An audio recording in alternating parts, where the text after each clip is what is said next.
آج کی اس نشست میں ہم روزے کے نفس وجوب، روزے کے وجوب ادا اور روزے کی صحت ادا کے بارے میں بات چیت کریں گے۔ اب پریشان ہو گئے؟ پریشان مت ہوں، یہ اصطلاحات ہیں۔ تھوڑی دیر کے بعد جب ان کو اچھی طریقے سے میں ایکسپلین کروں گا تو انشاءاللہ یہ چیزیں آپ کو انتہائی آسان اور سہل محسوس ہوں گی۔ تھوڑا سا قریب آ جائیں، پریشان مت ہوں۔ 3 اصطلاحات میں نے آپ حضرات کے سامنے ذکر کی ہے۔ تھوڑی سی توجہ رہی تو یہ بات اچھے طریقے سے انشاءاللہ آپ کو ذہن نشین ہو جائے گی۔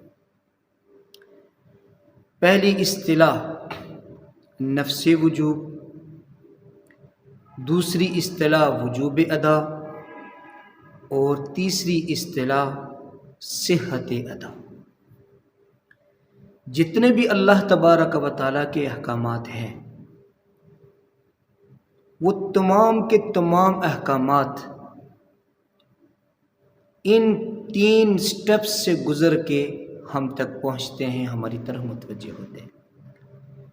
جو بھی اللہ تعالیٰ کا حکم ہوگا سب سے پہلا سٹیپ اس کا ہوگا نفس وجوب کا، اس کا دوسرا سٹیپ ہوگا وجوب ادا کا، اور اس کا تیسرا سٹیپ ہوگا صحت ادا کا۔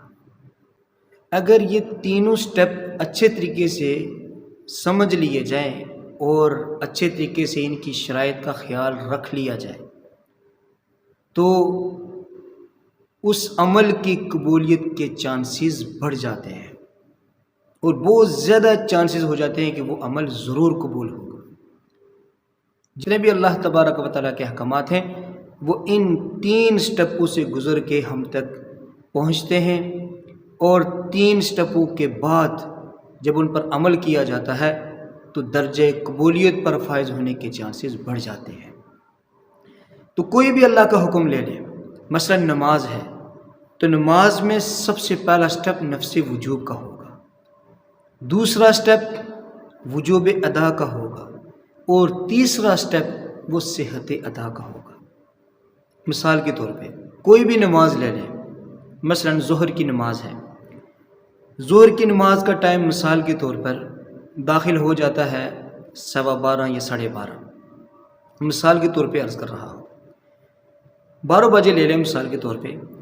مثلا ظہر کی نماز کا ٹائم داخل ہوتا ہے 12 بجے۔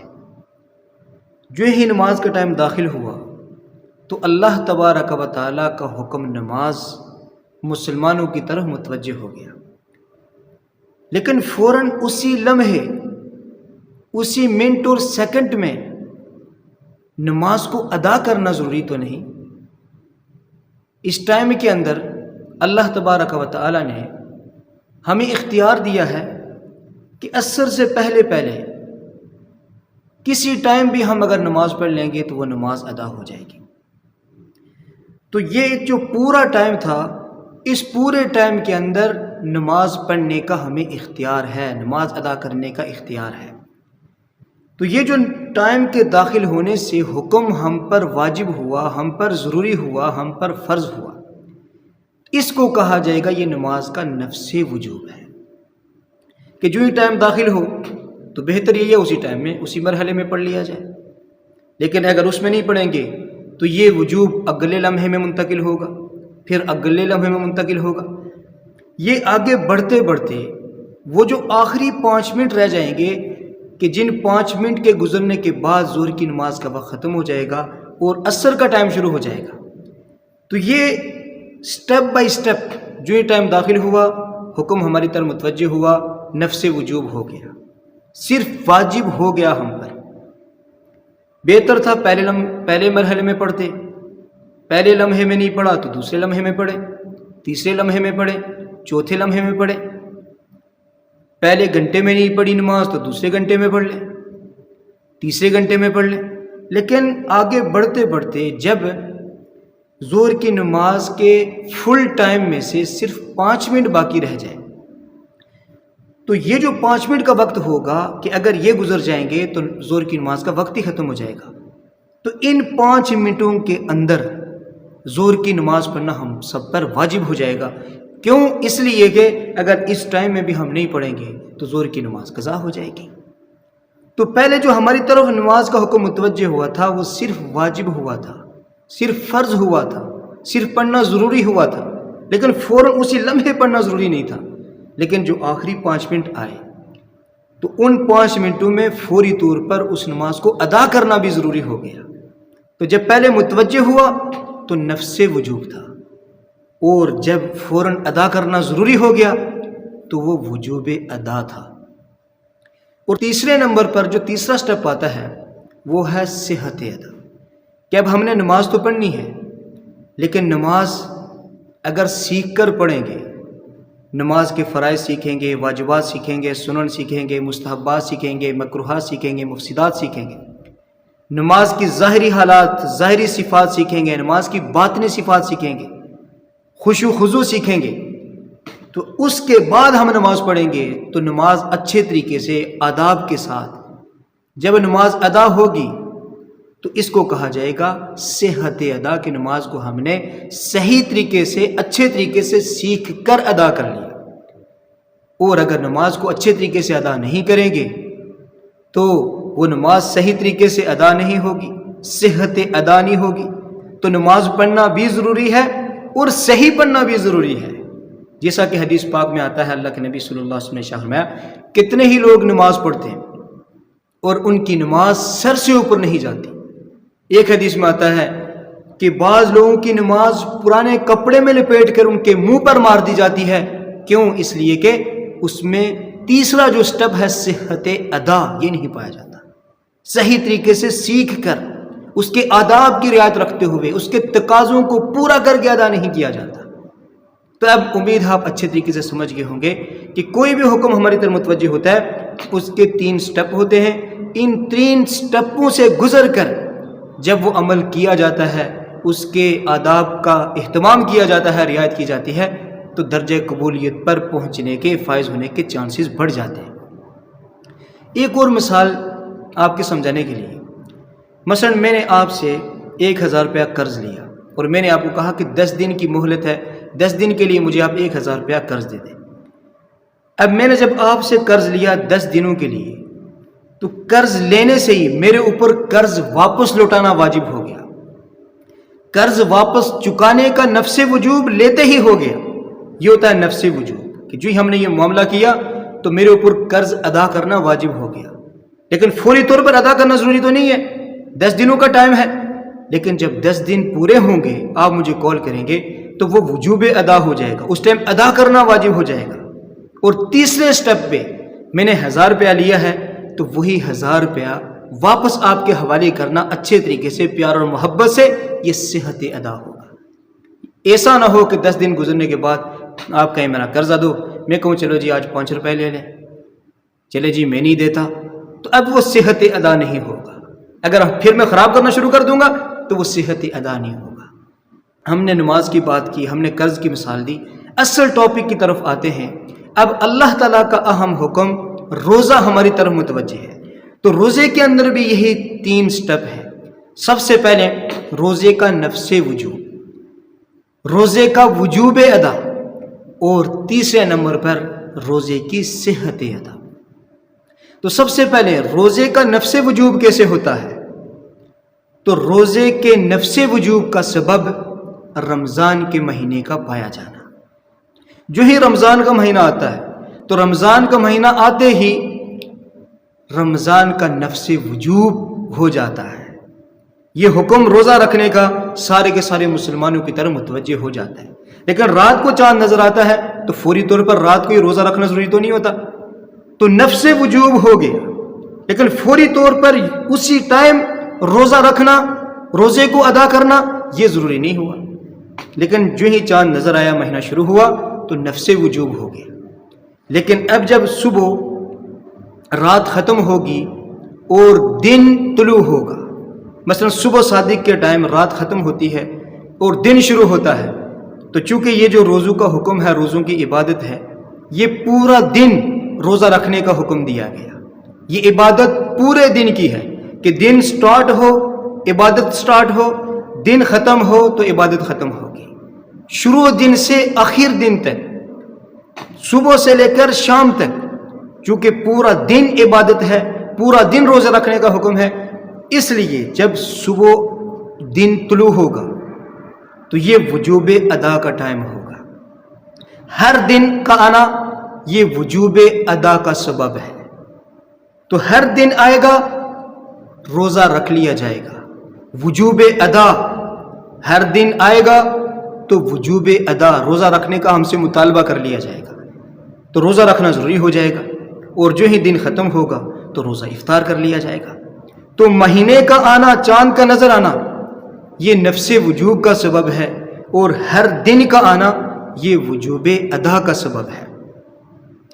تیسرے نمبر پر صحت ادا ہے، لیکن اس سے پہلے کہ نفس وجوب ہو تو اس کے لیے بھی کچھ شرائط ہیں، وجوب ادا ہو اس کے لیے بھی کچھ شرائط ہیں، صحت ادا ہو اس کے لیے بھی کچھ شرائط ہیں، ان کو میں یہاں ذکر کرنا مناسب سمجھتا ہوں۔ سب سے پہلے روزے کا نفس وجوب، کہ جب چاند نظر آتا ہے تو روزے کا نفس وجوب ہو جاتا ہے، روزہ سارے کے سارے مسلمانوں کی طرف متوجہ ہو جاتا ہے، لیکن کن کن لوگوں کی طرف متوجہ ہوتا ہے؟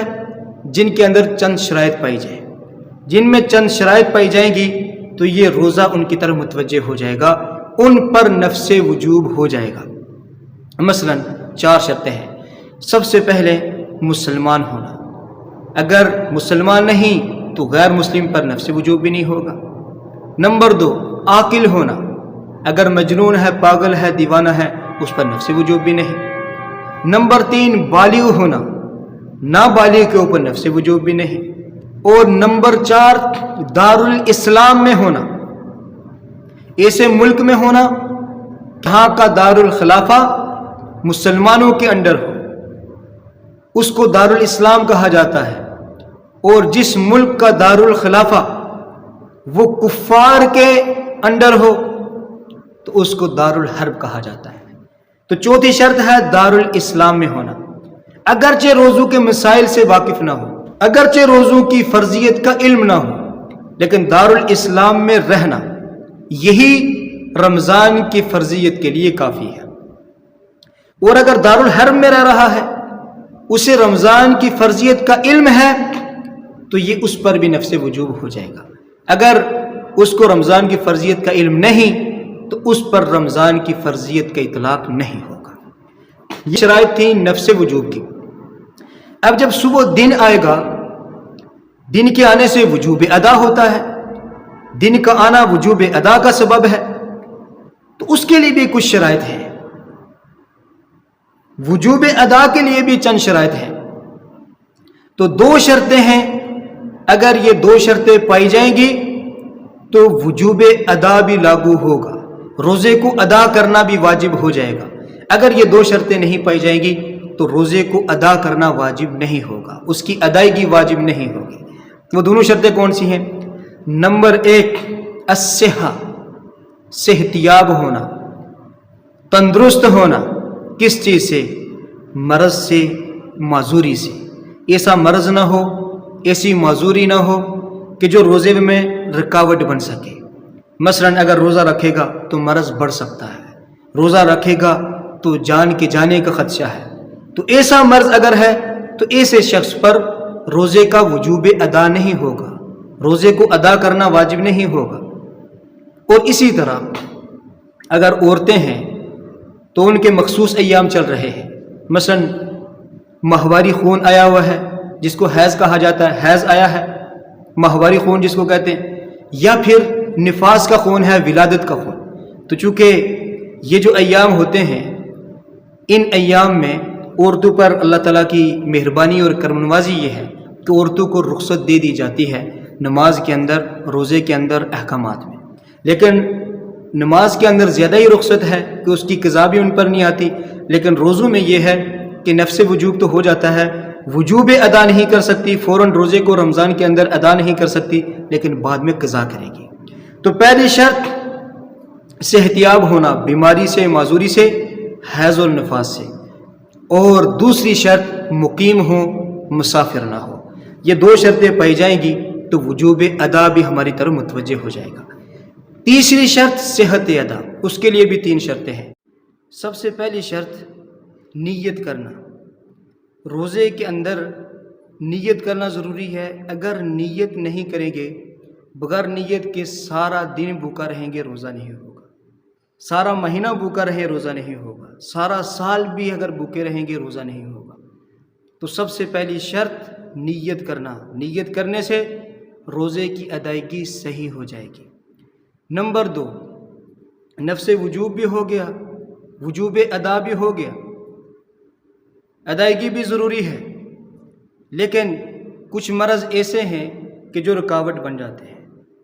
مثلا خواتین ہیں، انہیں حیض یا نفاس کا خون آیا ہوا ہے، ماہواری کا خون ہے یا ولادت کا خون ہے، تو ایسی بات تو نہیں ہے، رمضان کے آنے سے ان پر بھی نفس وجوب ہو گیا اور وجوب ادا بھی ان کی طرف متوجہ ہے، لیکن یہ جو بلیڈنگ ہوئی ہے یہ روزہ رکھنے میں رکاوٹ ہے۔ اس کے آنے کی وجہ سے روزہ ان سے ساقط تو نہیں ہوگا، لیکن فی الحال چھوڑنے کے اندر ان کو رخصت دی گئی ہے، لیکن بعد میں اس کی قضا ضروری ہے۔ تو سب سے پہلے نیت کرنا ضروری ہے، نیت کے بغیر روزہ نہیں ہوگا، اور حیض اور نفاس کے خون سے صحتیاب ہونا بھی ضروری ہے۔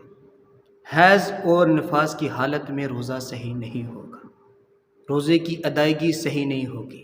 تو پہلی شرط نیت کا ہونا، دوسری شرط حیض و نفاس کا نہ ہونا، اور تیسری شرط وہ امور جو روزے کو فاسد کر دیتے ہیں، روزے کو توڑ دیتے ہیں، ان میں سے کسی امر کا نہ پایا جانا۔ کیونکہ اگر وہ امور جو روزے کو توڑ دیتے ہیں، اگر ان میں سے کوئی امر پایا جائے گا تو روزہ فاسد ہو جائے گا۔ تو ان امور کا نہ پایا جانا، یہ 3 شرطیں اگر پائی جائیں گی تو روزے کی ادائیگی بھی صحیح ہو جائے گی۔ اب وہ کون سے امور ہیں جو روزے کو فاسد کر دیتے ہیں یا روزے کو توڑ دیتے ہیں؟ بعد والے آنے والے جو ہمارے اسباق ہوں گے ان کے اندر ان چیزوں کو تفصیل سے بیان کر لیا جائے گا۔ آپ کوشش کریں کہ ہمارا پورا کورس اٹینڈ کریں۔ اگر شروع سے آپ ہمارا کورس سن رہے ہیں تو انشاءاللہ آخر میں جب پہنچیں گے تو یہ سارے کے سارے مسائل ابھر کر ہمارے سامنے آ چکے ہوں گے۔ تو ہم نے اس نشست میں 3 چیزیں بیان کی۔ سب سے پہلے روزے کا نفس وجوب، وجوب ادا اور صحت ادا۔